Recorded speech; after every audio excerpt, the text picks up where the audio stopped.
Let's go ahead and do one last example for finding the least common multiple of a set of expressions, which again will be useful when you go to add and subtract rational expressions and you have to find their common denominator.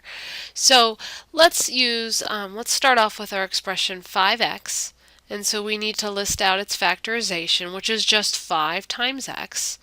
And I'm going to space that out just so you see the individual factors. And then we'll go ahead and do the same thing for our quadratic expression x squared plus 14x plus 45. And for that, we need to think reverse foiling. So when you reverse FOIL, you're thinking about what expressions multiply together to give me x squared. So we know x times x does.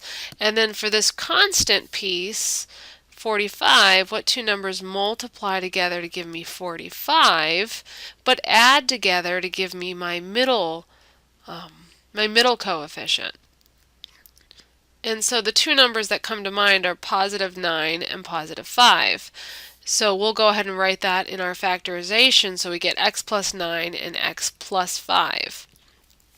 And then for this third expression, 2x plus 18, that expression has a greatest common factor.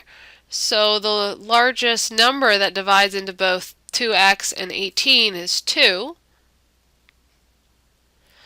And then you're left with, if you divide off 2 from each of those terms, you're left with x plus 9.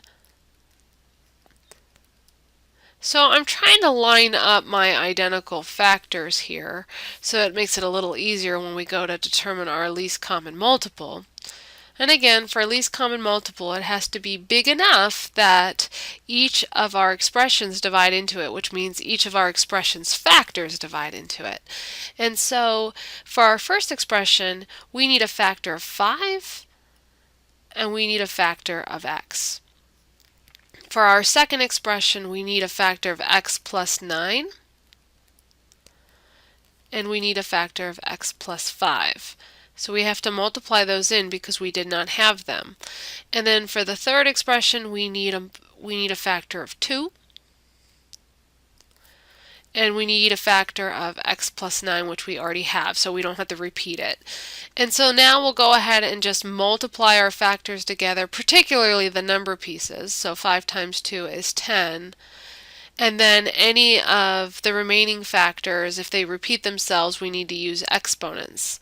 So we do not have any repetition of factors, so ours are all to the power of 1, which you do not typically write. And so at the end of the day, our least common multiple is 10x times x plus 9 times x plus 5.